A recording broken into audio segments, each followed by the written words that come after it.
What if money was never just paper or numbers?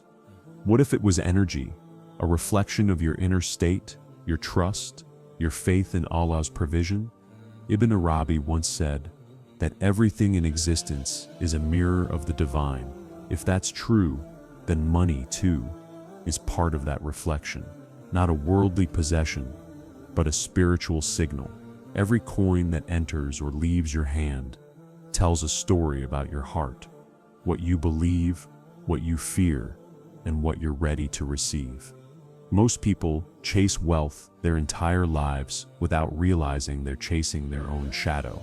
Because wealth is not something you hold, it's something you align with.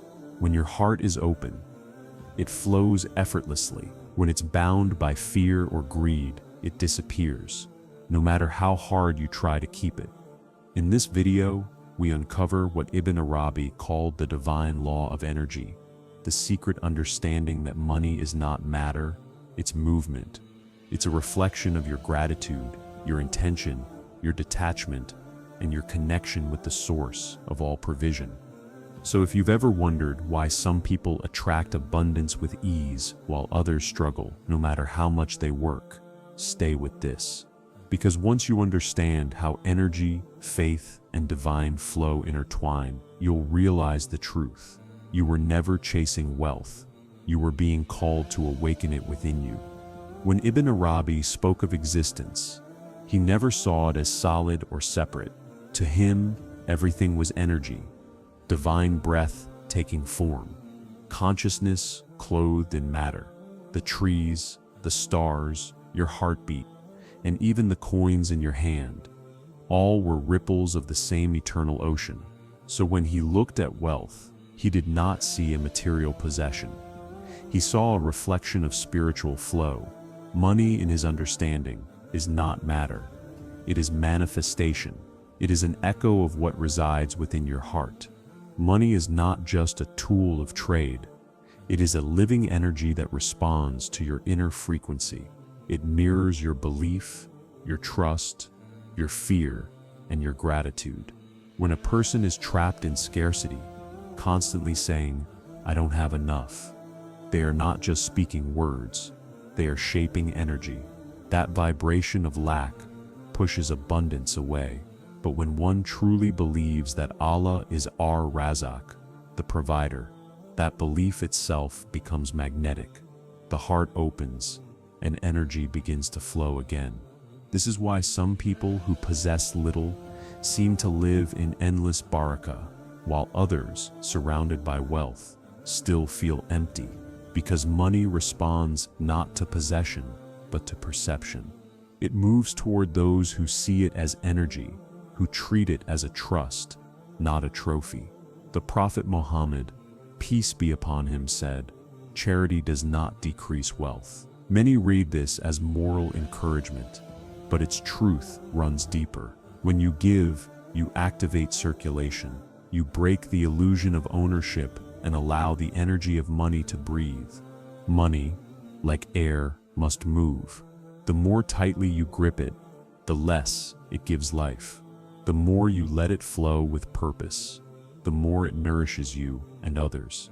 When you give in the name of Allah, that energy transforms. It purifies your intention and multiplies in unseen ways.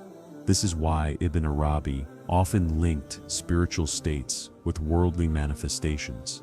He understood that the heart's purity determines the form of provision it receives. If you see wealth as separate from your spirituality, you will always live in conflict. You will pray for provision while secretly fearing loss. But if you see wealth as a reflection of divine order, a sign of how energy flows through you, you begin to act differently. You stop asking, "How much do I have?" and start asking, "How freely am I allowing this energy to move through me?"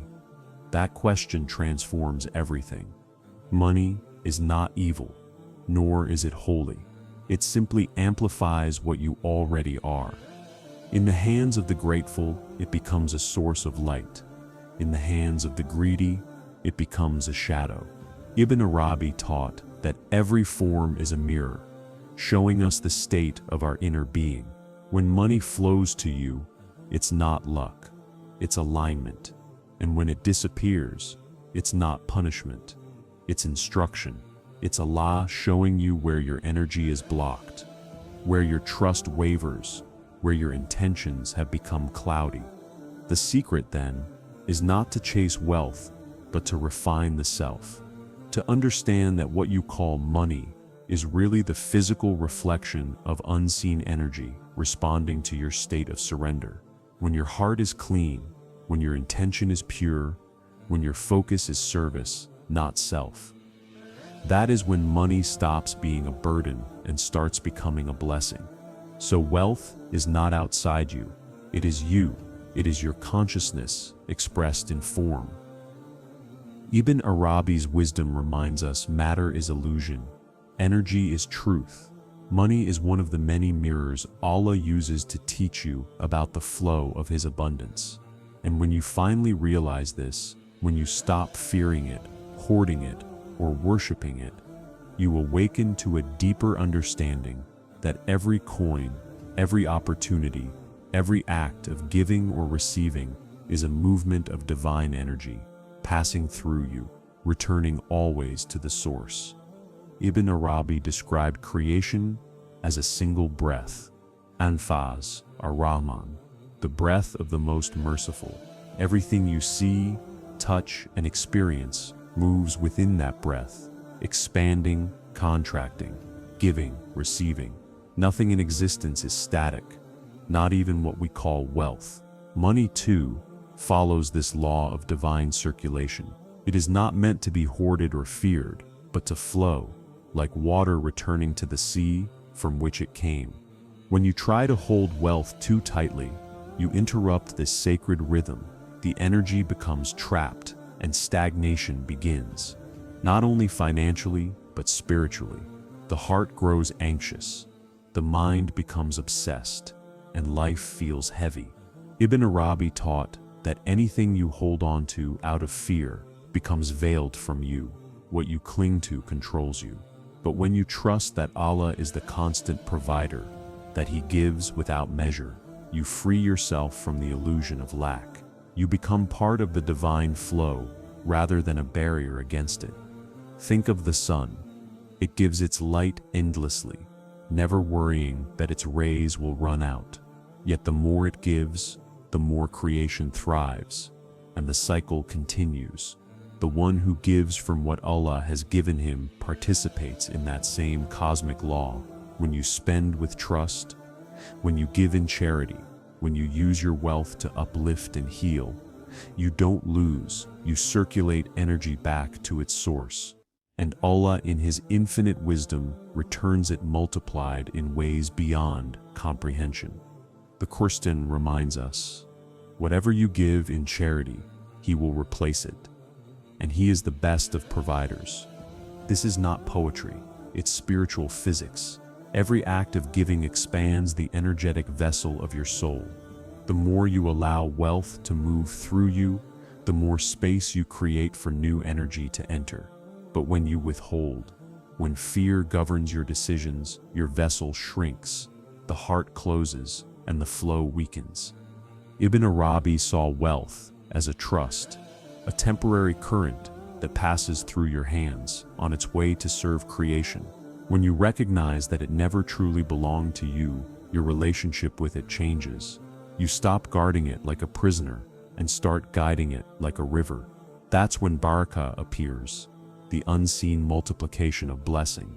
Because wealth is not measured by how much you keep, but by how much life flows through what you have. In divine circulation, giving and receiving are one act. To give is to receive. To receive is to give. Each movement strengthens the other. The more you share, the more energy returns to you. Not always as money, but as ease, protection, insight, or opportunities that no amount of currency could buy. This is Allah's hidden generosity, and Ibn Arabi saw it as a reflection of His infinite names, Ar-Razzaq, the provider, and Al-Wasi, the expansive. When you hoard, you act from the illusion of control. When you circulate, you act from trust, and trust is the foundation of abundance. The one who believes that wealth is divine energy never panics about loss, because loss itself is part of the rhythm. An exhale before the next inhale of blessing. So, release. Let the energy move. Give freely, receive humbly, and trust deeply. The more you participate in this sacred circulation, the more you align with the law of divine abundance. Ibn Arabi would remind you, the hand that gives is not losing. It is becoming a channel through which Allah's mercy flows. And to live as that channel is the highest form of wealth. Ibn Arabi taught that everything in the outer world is a reflection of the inner world. The universe, he said, is like a mirror. It simply reflects the state of your consciousness. This truth doesn't only apply to your spiritual life or relationships. It also governs your relationship with wealth. What you believe about money becomes the law by which money behaves in your life. Your outer reality is simply responding to the energy of your belief. If deep down you believe that money is evil, that it corrupts, or that it distances you from Allah, then unconsciously you will repel it. You may work hard, pray, and strive, yet find wealth slipping through your hands. It's not because Allah has withheld His provision, but because your belief system has built a wall around your heart. Ibn Arabi would say that the heart is the throne of the divine, and when fear or guilt resides there, divine energy cannot flow freely. On the other hand, when you begin to see money as a manah, a trust from Allah, it transforms from temptation into responsibility. You realize that it's not wealth itself that misguides, but the attachment to it. The heart that trusts Allah never worships what He gives. It simply becomes a vessel for His abundance. Your beliefs shape your energy, and your energy shapes your outcomes. If you live with the vibration of scarcity, you'll find yourself constantly struggling, always afraid of loss. But if you live with the vibration of gratitude, believing that Allah's provision is endless, you start to notice opportunities appearing in unexpected ways. You become magnetic to abundance because your soul is aligned with divine flow. Every thought about money carries a frequency. When you think, "I never have enough," that thought signals lack. The energy around you tightens. But when you affirm, "Allah is sufficient for me, and He provides from where I could never imagine," you align yourself with one of the most powerful truths in existence, that your sustenance is not bound by logic or circumstance. It flows from the unseen. Ibn Arabi believed that your perception of reality is what molds it. To change your outer world, you must first reshape your inner image. If your heart views wealth as a tool of light, a means to do good, to serve, to build, and to uplift, then it will naturally find its way to you. Because energy seeks its mirror, wealth gravitates toward the soul that can handle it with grace, wisdom, and detachment. This is why two people can pray for the same thing, but only one receives it. The difference lies in the depth of belief. The one who truly trusts in Allah's abundance attracts it. The one who doubts, even slightly, blocks it, not because Allah withholds, but because energy cannot enter where the door of faith is closed. You are not just a receiver of energy, you are its transmitter.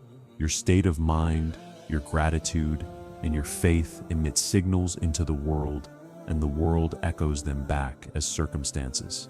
Ibn Arabi called this tajalli, the manifestation of divine names through creation. When you embody trust, Allah manifests as the provider. When you embody gratitude, He manifests as the generous. So if you wish to change your financial life, don't start by changing your work or your strategies. Start by changing your beliefs. See money not as a burden, but as a form of divine energy, moving through you to serve a higher purpose. The moment your heart believes that wealth is simply one of Allah's ways of expressing His generosity, your relationship with it becomes sacred. You no longer chase it. You attract it naturally because your energy no longer resists it. Money is not a test of possession. It's a mirror of perception, and when you polish that mirror with faith, gratitude, and trust, it reflects abundance back into your life with a clarity that can only come from the Source Himself. One of Ibn Arabi's deepest spiritual insights was that attachment is the root of all limitation. What you cling to, you close. What you release, you allow to expand. This truth applies not only to relationships, ambitions, or identity, but equally to money. When you cling to wealth out of fear, you imprison the very energy that was meant to move freely through you. But when you practice detachment, you open the gates for divine flow to return. Money, by nature, is movement. It's energy in circulation, a symbol of exchange between beings, not something to possess, but something to participate in. The problem begins when people confuse flow with ownership. Ibn Arabi said that humans often mistake what passes through them as what belongs to them. Yet in reality, nothing belongs to you, not even your breath. Every atom you own is borrowed from the universe and will one day return to its source. When the Prophet Muhammad, peace be upon him, said, "Richness is not having many possessions, but being content within," he was describing detachment, the inner freedom that allows energy to move without resistance. Detachment doesn't mean rejection of wealth. It means mastery over it. It means being able to hold abundance in your hand without letting it occupy your heart. A heart attached to money lives in fear, fear of loss, fear of not having enough, fear of being unseen or unworthy without it. That fear becomes a blockage in the energetic system of your life. You may pray, you may work, you may plan, but nothing seems to flow because fear turns energy into stone. Ibn Arabi taught that what you fear, you invite. Fear becomes worship of the absence of trust. True detachment comes when you see wealth as a mana, a trust given by Allah for a temporary time. You hold it, you use it, and when the moment comes to release it, you let go with peace. You no longer panic when it leaves, because you understand that its movement is part of the divine rhythm. You don't chase wealth, because chasing is rooted in the illusion of control. You attract it through surrender, through alignment with your purpose and your Creator's wisdom. Imagine a river. When you try to capture its water in your fist, it slips away, but if you cup your hands gently, allowing space for flow, it fills naturally. The same is true for money. Detachment is that open palm, not grasping, not forcing, simply receiving what's meant to pass through. Ibn Arabi often spoke of the heart as a vessel. When it's filled with attachment, there's no room for the divine to pour His blessings. But when it's emptied of dependence on anything but Allah, it becomes limitless. That's why many people experience sudden breakthroughs only after surrender, when they stop forcing and start trusting. Detachment is the key that turns struggle into flow. You are not the owner of wealth. You are its channel.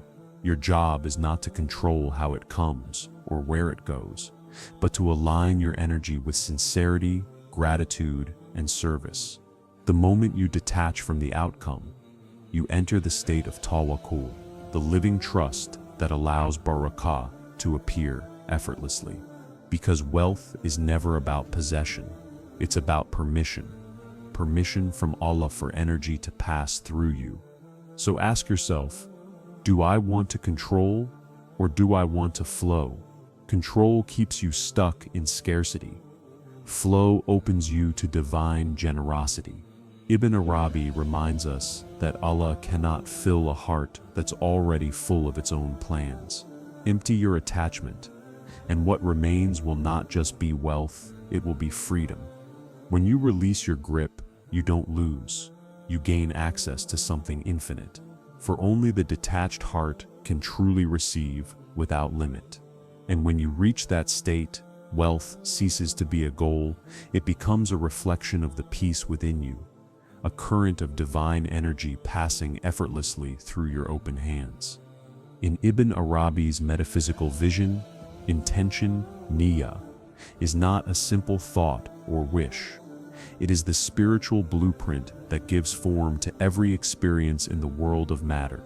Nothing in existence arises without an intention behind it. Every movement of the heart sends ripples through creation, and this includes how you earn, spend, and relate to money. Wealth, in Ibn Arabi's understanding, is shaped not by effort alone, but by the intention that fuels it. Allah's messenger, peace be upon him, said, "Actions are judged by intentions." This hadith is not just moral guidance, it's a law of energy. The purity of your intention determines the purity of what you receive. Two people may perform the same act. One gives charity to be seen, the other gives for Allah's sake. And though the outward deed is identical, the energetic outcome is worlds apart. The first act fades into emptiness. The second expands into barakah. In the realm of money, the same rule applies. If your pursuit of wealth is driven by greed, comparison, or pride, the energy you create is heavy and constricting. You may accumulate, but you will not feel content. The wealth will pass through your hands without blessing, because it was born from the vibration of ego. But if your intention is service to provide for your family, to uplift others, to use your success as a means of gratitude, then the same money becomes light. It multiplies not only in number, but in peace. Ibn Arabi said that every intention acts like a seed in the unseen. Whatever seed you plant within your heart, the universe nurtures until it bears fruit in your life. This is why the intention behind your actions is more powerful than the action itself. You cannot deceive energy. It follows truth, not appearances. When your intention is aligned with divine purpose, creation itself assists you. Doors open, opportunities appear, and blessings arrive from directions you could never have predicted. Intention transforms ordinary actions into sacred acts. When you earn a living, but your heart seeks to honor Allah through excellence and honesty, your work becomes worship. When you spend with awareness and gratitude, even the smallest coin becomes charity. Ibn Arabi emphasized that what elevates the material to the spiritual is consciousness, remembering the source in every act. Wealth gained through remembrance carries light. Wealth gained through forgetfulness carries shadow. Purifying intention is not a one-time act. It's a continuous discipline. The ego constantly tries to attach itself to your motives, to make your giving about pride or your earning about status. The spiritual seeker must return again and again to sincerity, asking, "Why am I doing this? For whom?" The heart that keeps its intention clean becomes a clear vessel through which divine energy flows. Money responds to your inner state. When you pursue it with pure purpose, it approaches you with ease. When you pursue it with fear or vanity, it resists. This is not superstition. It's the energetic truth of the universe. Ibn Arabi saw all creation as a network of consciousness responding to the vibration of the soul. A heart filled with sincerity sends out a frequency that harmonizes with abundance, while a heart clouded by self-interest emits distortion. True intention, therefore, is not about ambition, it's about alignment. It's aligning your personal goals with divine will so that your desires are no longer separate from your spiritual journey. When you seek wealth as a means to serve, to build, to heal, or to bring beauty into the world, you are not chasing money. You are participating in creation itself. Allah expands provision for those whose hearts are expanded by purpose. So before you act, pause. Ask yourself, Is my intention rooted in ego or in service, in fear or in faith? The difference between the two determines whether your wealth becomes a blessing or a burden. Ibn Arabi would remind you that the world is a mirror of your inward reality. Purify the intention, and the reflection purifies itself. When your niyyah becomes clear, you no longer need to chase wealth. You simply align with it, because Allah's abundance flows naturally toward the hearts that move for Him. And in that alignment, every coin you earn becomes an act of remembrance.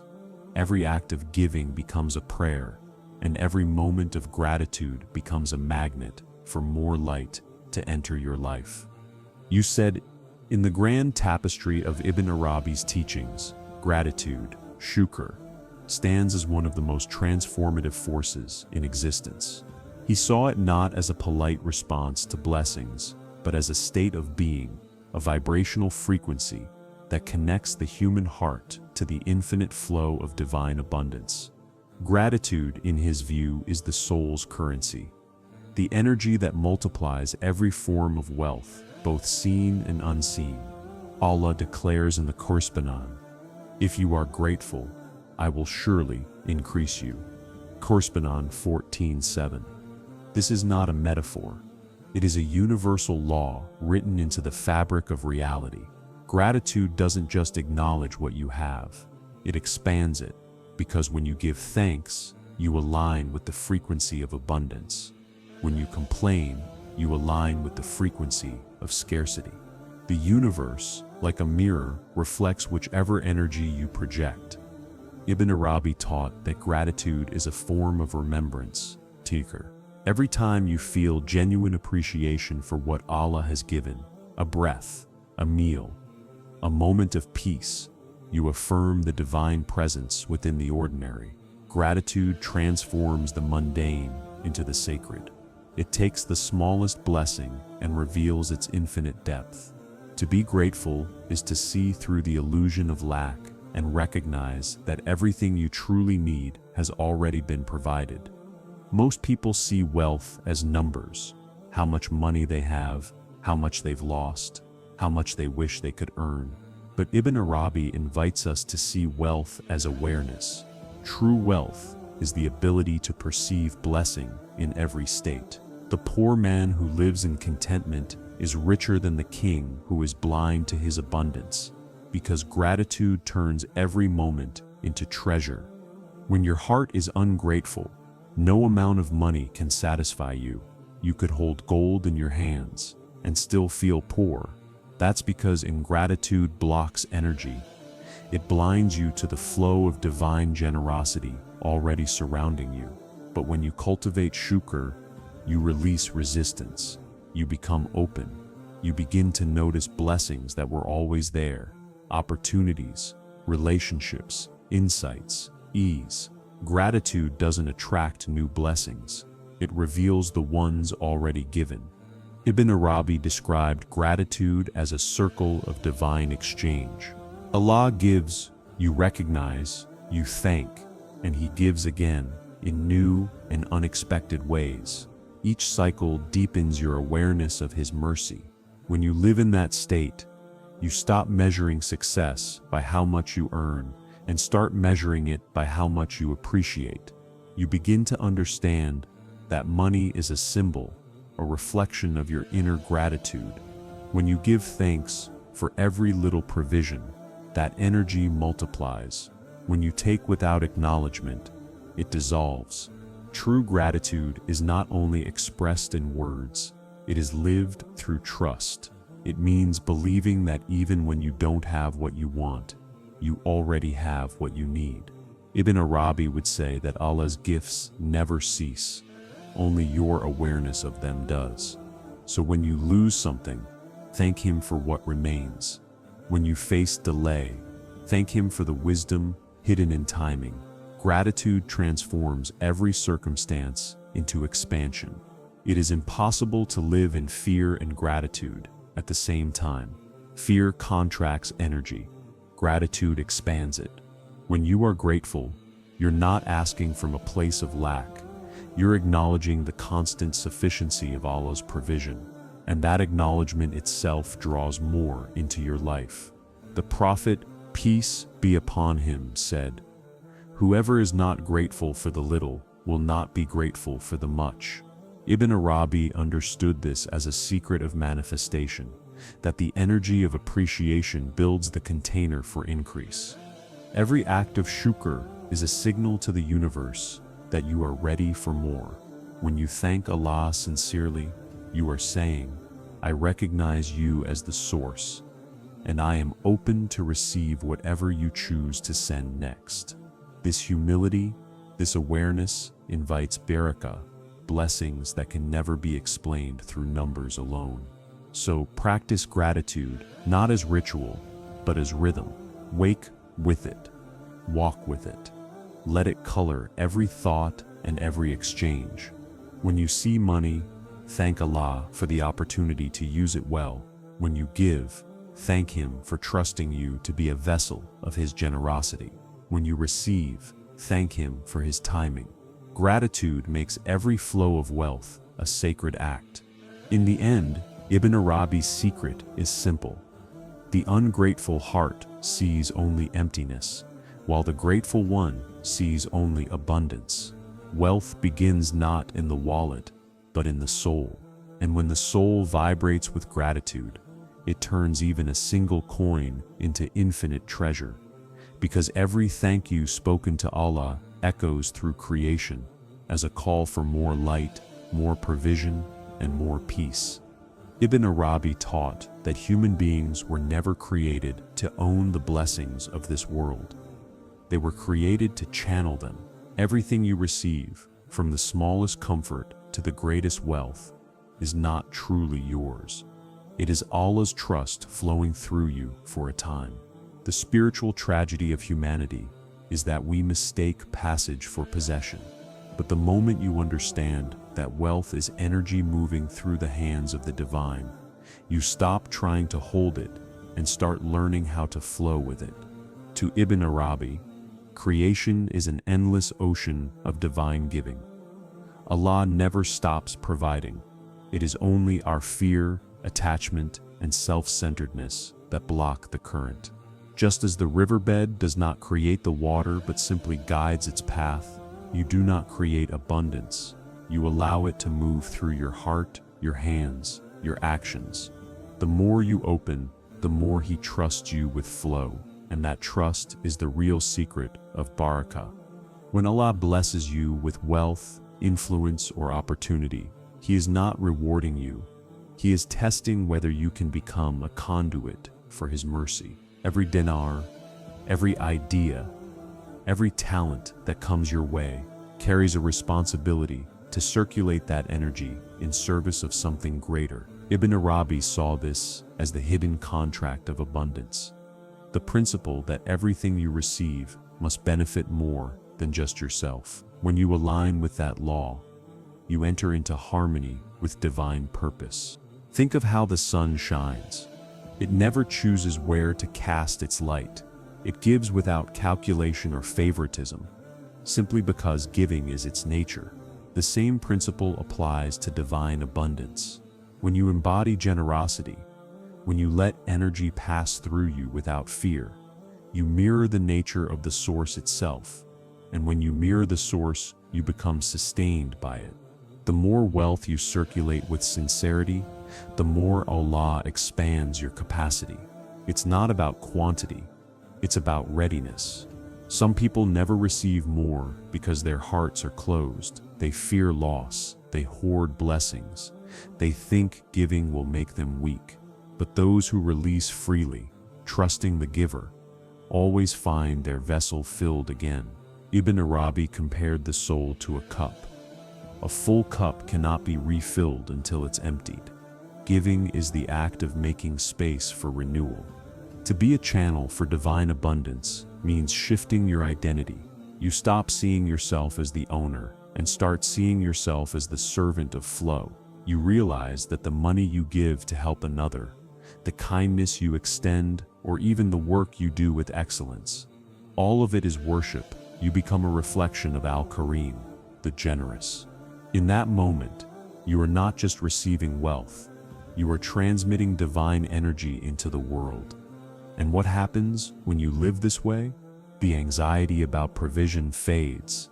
The guilt about having too much dissolves. You begin to understand that there is no contradiction between spirituality and wealth, only between greed and grace. The rich heart knows that abundance is not measured by what you keep, but by what you allow to move through you. You no longer worry about where the next blessing will come from, because you are too busy becoming the pathway for blessings to flow. This is the station of Tawakkul, trust without condition. When you live as a channel, you no longer depend on people, markets, or circumstances. You depend on the source. And that dependence frees you from every form of scarcity thinking. You can give, build, share, and serve without fear, because you know that Allah replenishes every drop of energy that leaves you, often in ways more beautiful and mysterious than you could ever plan. Ibn Arabi described the perfect servant as the one through whom Allah's attributes flow unhindered. When you embody generosity, mercy, and openness, you are not doing good. You are becoming an instrument of divine will. Every time you give, you participate in Allah's self-disclosure, His tajalli. You help make His names visible in the world. So, to become a channel for divine abundance is to live in surrender. It is to say, Ya Allah, whatever flows through me, let it serve you. It is to treat every resource, time, money, health, creativity, as a wave returning to its ocean. And in that surrender, something extraordinary happens. The more you give, the more you receive. Not because you are lucky, but because you are aligned. The final secret Ibn Arabi would whisper is this: abundance is not something you find, it is something you become. When you stop trying to store divine energy and start letting it pass through you, you enter the eternal flow of Ar-Rahman's breath, infinite, effortless, and ever-renewing. In that flow, you discover the real wealth, peace that cannot be bought, trust that cannot be shaken, and a heart so full that it no longer fears the ebb and flow of life, because it knows that the source never runs dry. Money was never the goal. It was always the mirror, a reflection of your trust, your gratitude, your detachment, and your alignment with Allah's will. Ibn Arabi taught that everything in existence moves by divine energy, a current that flows through every soul, every opportunity, every breath. When you understand this, you stop fighting the flow, you stop chasing wealth, and start channeling it. You begin to see that every time you give, you are not losing, you are participating in the circulation of divine mercy. Wealth is not in what you possess, it's in what passes through you. The more you purify your intention, the cleaner the current. The more you give with trust, the faster it returns. And the moment you surrender your control and remember the source, the river of provision finds its way back to you, effortlessly, perfectly, and in divine timing. So don't seek to own abundance, seek to become abundance. Because when your heart aligns with Allah's flow, you no longer worry about provision. You become the place where provision flows.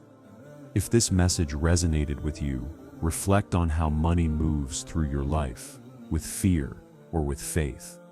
And remember, when gratitude becomes your mindset and service becomes your purpose, you'll never have to chase wealth again, because it will recognize its home within you.